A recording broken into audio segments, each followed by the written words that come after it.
우리 하나님의 말씀은 욥기 36장 1절부터 15절입니다. 엘리후가 말을 이어 이르되 나를 잠깐 용납하라. 내가 그대에게 보이리니 이는 내가 하나님을 위하여 아직도 할 말이 있음이라. 내가 먼 데서 지식을 얻고 나를 지으신 이에게 의를 돌려보내리라. 진실로 내 말은 거짓이 아니라 온전한 지식을 가진 이가 그대와 함께 있느니라.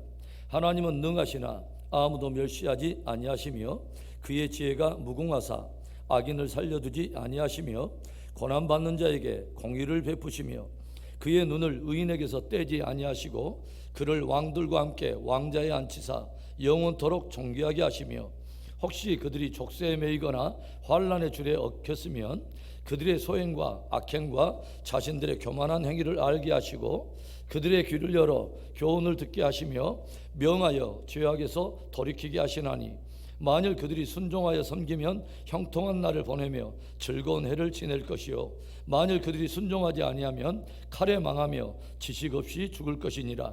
마음이 경건하지 아니한 자들은 분노를 쌓으며 하나님이 속박할지라도 도움을 구하지 아니하나니 그들의 몸은 젊어서 죽으며 그들의 생명은 남창과 함께 있도다. 하나님은 권고한 자를 그 권고에서 구원하시며 학대당할 즈음에 그의 귀를 여시나니. 아멘. 우리들이 누군가와 대화를 나눌 때에 자칫 조심해야 할 것은 자기 우월 의식입니다. 자기 우월 의식이 작동하게 되면 어떤 현상이 일어나게 될까요?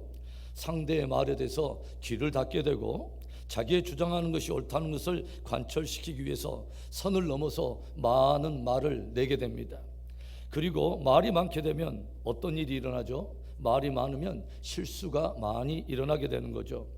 그리고 설사 그 변론에서 승기를 잡고 이겼다 할지라도 상대에게는 깊은 아픔이 남게 될 것입니다.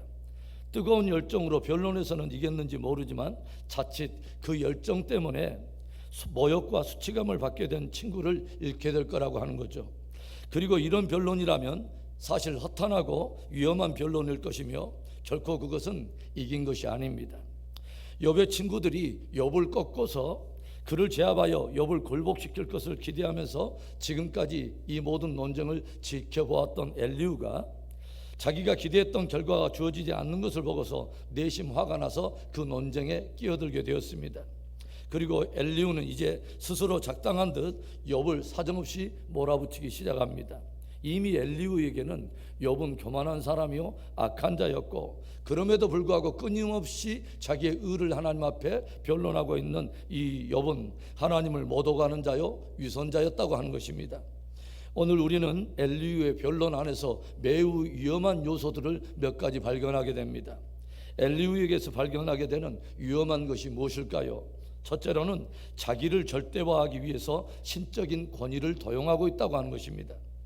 이미 엘리후는 변론에 불이 붙어 있었고 아직도 자기의 주장에 욥이 수긍하지 않는 모습을 감지했는지 쉬지 않고 그의 말을 이어가기 시작해요.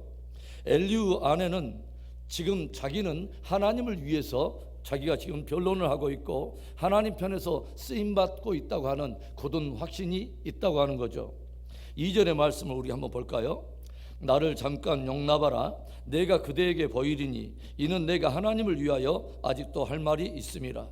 하나님을 위하여, 즉 자기가 하고 있는 모든 말은 다 하나님을 위한 말이라고 하는 것이죠. 이어지는 3절과 4절에도 내가 먼 데서 지식을 얻고 나를 지으신 이에게 의를 돌려보내리라. 진실로 내 말은 거짓이 아니라 온전한 지식을 가진 이가 그대와 함께 있느니라. 엘리후는 지금 자기가 펼치고 있는 이 지식의 말은 먼 데서부터 얻은 지식이라고 말을 해요. 여기서 먼 데서부터 얻은 지식이란 하나님으로부터 얻은 지식을 말하는 것입니다. 그래서 엘리후는 이 변론을 통해서 모든 의를 하나님께 돌리겠노라고 말하고 있는 거죠. 또 엘리후는 자기 스스로에 대해서 뭐라고 말하냐면 온전한 지식을 가진 자라고 소개를 하고 있습니다. 그래서 욥에게 하나님으로부터 받은 지식을 가지고 있는 자기 변론 앞에 이제는 무릎을 꿇고 이제는 자기의 잘못을 인정하고 돌이키라고 하는 것입니다.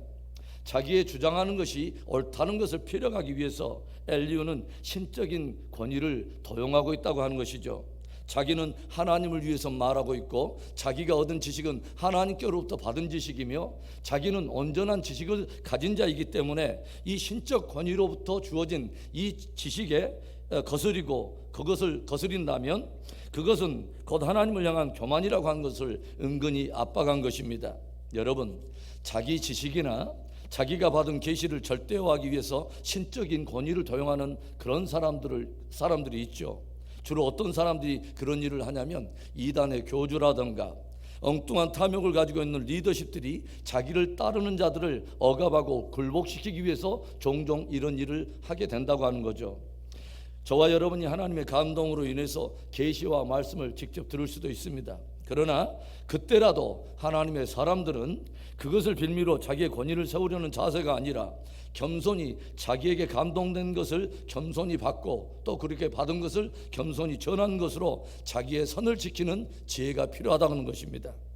제가 언젠가 말씀을 드렸지만 베드로와 야고보와 요한이 변화산에서 형용할 수 없는 예수님의 영광을 받고 정말 놀라운 계시를 보았지만 그 환상과 계시로 인해서 저들은 우쭐해하거나 교만해하지 않았습니다.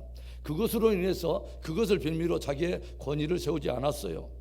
사도들의 위대한 점은 어디에 있냐면 그런 계시나 또는 환상이나 은사를 받은 것을 절대화하지 않았고 그것을 사용해서 자기들의 권위를 세우지 않았고 겸손히 그것을 전하는 것으로서 자기의 선을 지켰다고 하는 것입니다. 그리고 자기가 본 환상과 계시를 겸손히 성경의 권위 아래 두었다고 하는 것이 진짜 사도다움의 겸손이라고 하는 것이죠. 여러분, 하나님께로부터 받은 은혜가 있습니까? 하나님께로부터 받은 계시와 또 말씀, 은사가 있습니까? 더욱 자신을 낮추고 하나님과 사람 앞에 겸손히 행하는 성숙한 믿음의 사람 되기를 주의 이름으로 축원합니다.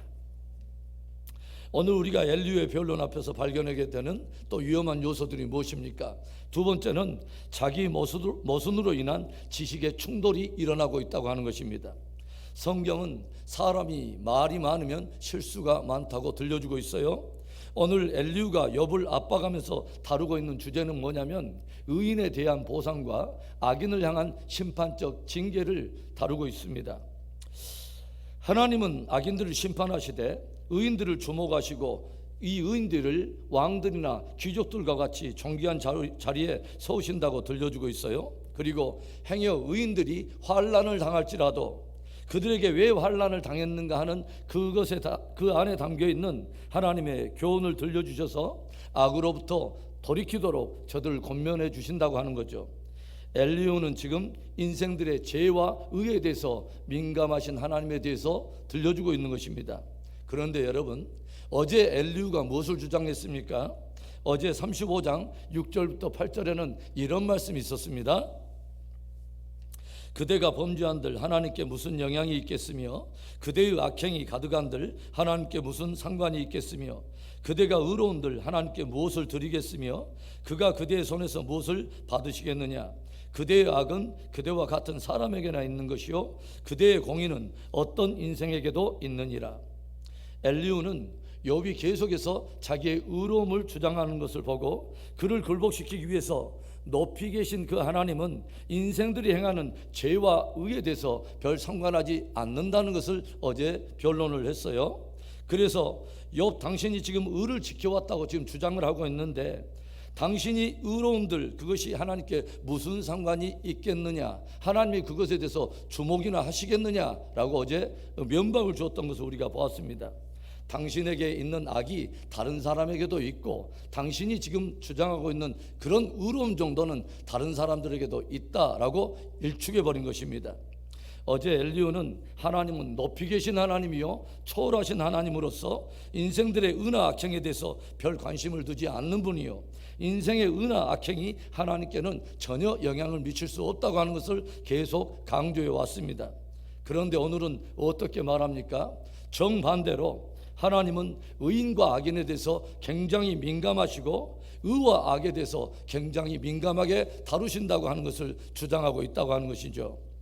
어찌하든지 욥과의 변론에서 이겨서 그를 굴복시키려고 하다 보니까 자기 모순 속에서 자기의 지식들이 그 안에서 충돌을 일으키고 있다고 하는 것이죠.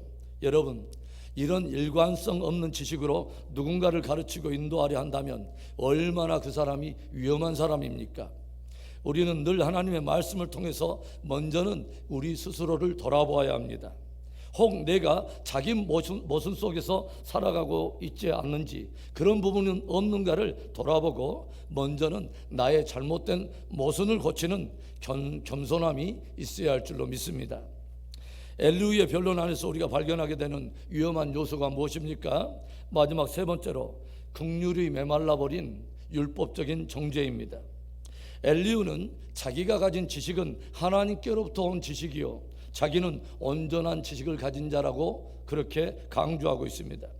오늘 엘리후는 고난에 대한 반응에 따라서 사람이 망하기도 하고 사람이 형통하기도 한다는 말을 들려줘요.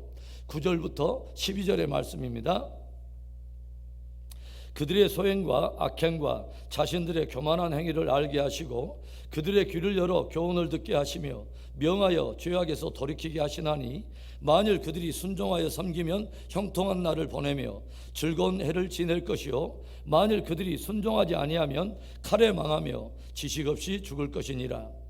누군가가 악행을 행할 때에 인자하신 하나님께서는 그로 하여금 깨닫게 하기 위해서 여러 징조와 여러 상황을 통해서, 때때로는 여러 계시를 통해서 그에게 교훈을 들려주신다고 하는 거죠.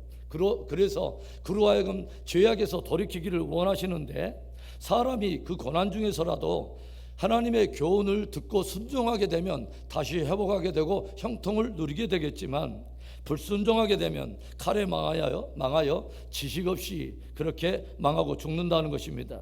여러분, 원론적인 차원에서는 지금 엘리후의 말이 정말 일리가 있고 맞는 말입니다. 누군가 징계와 심판 중에라도 주의 교훈을 듣고 돌이키면 다시 형통하게 되고 회복을 누리게 된다고 하는 거죠.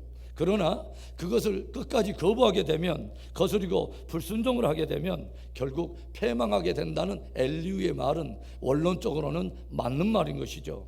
그런데 문제는 뭐냐면 이 일반적이고 원론적인 이 말이 욥의 경우에는 해당이 되지 않는다고 하는 것입니다. 욥의 고난은 죄 때문에 주어진 악인을 향한 심판이 아니라 오히려 욥의 의로움을 시험하기 위한 고난이었다고 하는 거죠.